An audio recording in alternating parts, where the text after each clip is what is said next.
조갑제TV 시청자 여러분 안녕하십니까. 2021년 2월 13일 오후 4시입니다. 제가 이런 비유를 한번 해보겠습니다. 이스라엘이라는 나라가 있습니다. 그리고 히틀러가 있었다 합시다. 이런 가상을 하자는 겁니다. 히틀러의 나치 정권이 있었다. 히틀러가 유대인들을 학살하고 있다. 그런데 이스라엘에서 여론조사를 해보니까 영국의 처칠보다도 히틀러를 더 좋아하더라. 이런 여론조사가 가능하겠습니까? 유대인을 잡아 죽이는 히틀러를 유대인을 보호하는 처칠보다 더 좋아하는 이스라엘 국민이 존재할 수 있느냐 이겁니다. 똑같은 일이 한국에서 벌어지고 있습니다. 어떤 일이 벌어지고 있습니까? 지금도 그렇게 여론조사가 나올 것 같은데 2018년에 보니까 김정은을 좋아하는 사람이 아벨을 좋아하는 사람보다 더 많았습니다. 즉 간단하게 이야기하면 아벨을 김정은보다 더 싫어했습니다. 아벨을 김정은보다 더 싫어했습니다. 아벨은 북한 인권 문제에 대해서 문재인 정권보다도 훨씬 더 적극적인 사람이었습니다. 그런데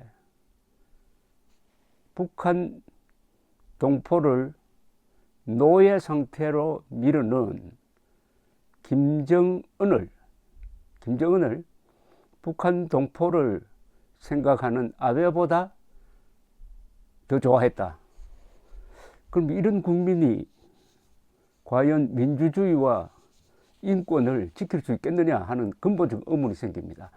이런 국민이 있으므로 문재인 정권이 대북 전단 금지 조항을 만들어 가지고 북한 주민들에게 바깥 세계를 알리는 행동을 하면은 감옥에 보낸다 하는 반인도 범죄에 가까운 입법을 할 수 있었던 것입니다. 국민을 만만하게 보고. 왜 국민들은 이렇게 생각할까요? 가짜 민족주의에 현혹된 때문입니다. 김정은은 우리 민족이니까 좀 잘못해도 봐주자. 아베는 우리 민족이 아니니까 무조건 반대한다. 이건 민족주의가 아니라 완전히 인종차별주의입니다. 그야말로 반일 종족주의죠. 자, 그런데 바이든 행정부가 들어오니까 이 북한 인권 문제에 대한 태도가 트럼프 때보다 완전히 바뀌었습니다. 이게 우리가 실감하는 미국의 정권 교체입니다.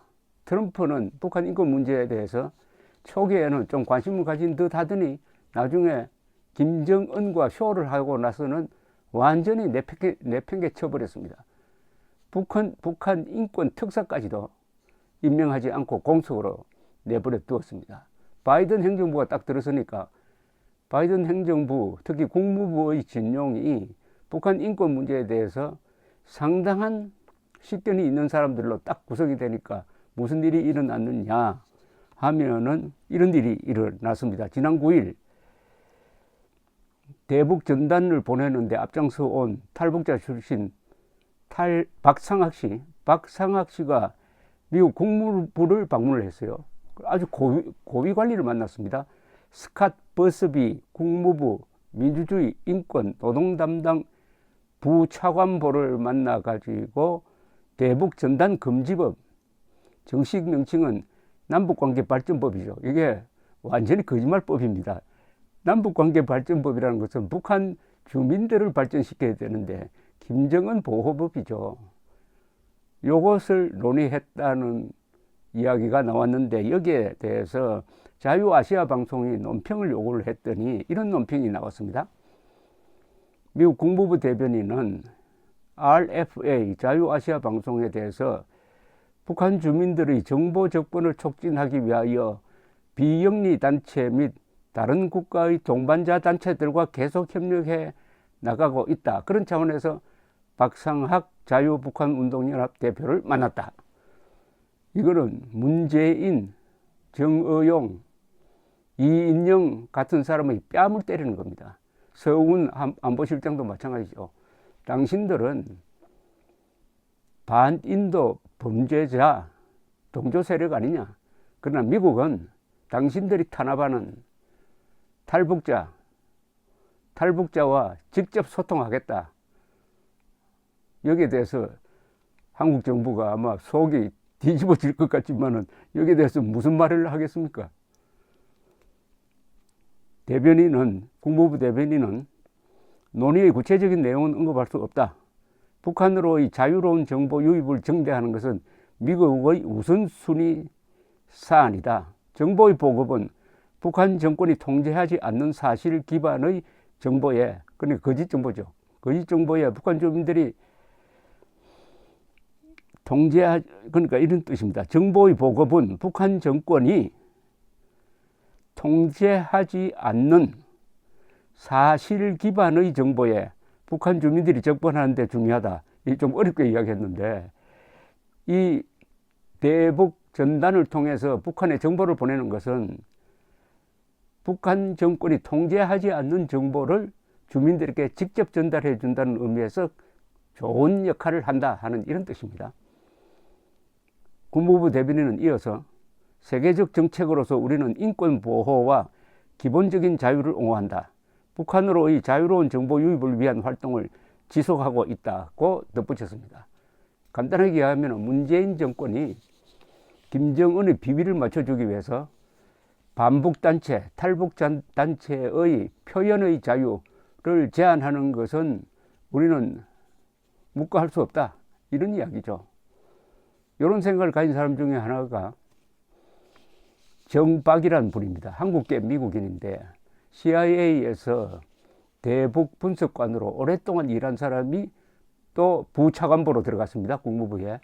들어가기 직전에 자신이 속한 브루킹스 인스티튜트에 보고서를 하나 올려놓았는데 그 보고서의 제목이 남한에 드리운 북한의 긴 그림자였습니다. 여기서 문재인 정권을 혹독하게 비판합니다. 문재인 대통령은 김정은에게 아부하기 위하여 반북단체와 탈북단체의 활동을 탄압했다고 그랬어요. 탄압함으로써 한국의 자유민주주의적 가치를 훼손했음에도 불구하고 김정은으로부터 좋은 소리 듣지 못했다. 이렇게 딱 요약을 했습니다. 이런 사람들이 주도하고 있는 미 국무부의 대북 인권 정책이 앞으로 문재인 정권에 크나큰 부담이 될 겁니다. 문재인 정권은 이 부분에서 너무나 저질러 놓은 일들이 많아가지고 국제사회에서 잘못하면 김정은과 함께 단죄될 가능성도 있습니다. 김정은은 이미 UN 총회에 의해서 히틀러를 방불케 하는 반인도 범죄자다. 이런 자는 UN 안보리 결의에 의해서 국제형사재판소에 회부해야 한다. 라는 건의를 안보리에 옮겨놓고 있는데 안보리에서 여기에 반대하는 게 중국이죠. 러시아죠. 그래서 통과가 안 되고 있을 뿐입니다. 만약 안보리가 어떤 계기를 삼아가지고 김정은은 이거 안 되겠어 해가지고 국제형사재판소에 넘겨버리면은 김정은은 해외로 나갈 수가 없어요. 해외로 나가면 체포돼 버립니다. 그때는 문재인 정권도 같이 아마 단죄될 겁니다. 이런 자를 누가 옹호했느냐? 히틀러를 누가 옹호했느냐 이겁니다. 히틀러를 옹호했던 지식인들은 유럽에서는 완전히 매장됐습니다. 죽어도 부관 참시당하고 있습니다. 죽어도 형식적인 의미에서의 부관 참시입니다. 실제로 그렇게 한다는 건 아니고 문재인 정권이 문재인, 이인영, 서훈, 정의용 이런 사람들이 겁도 없이 지금 북한 인권 문제에 대해서 김정은 편에 서고 있는데 그 사람들이 앞으로 얼마나 괴로운 세상을 만나게 될지 그 예고편을 보는 듯 해서 소개해 드렸습니다. 감사합니다.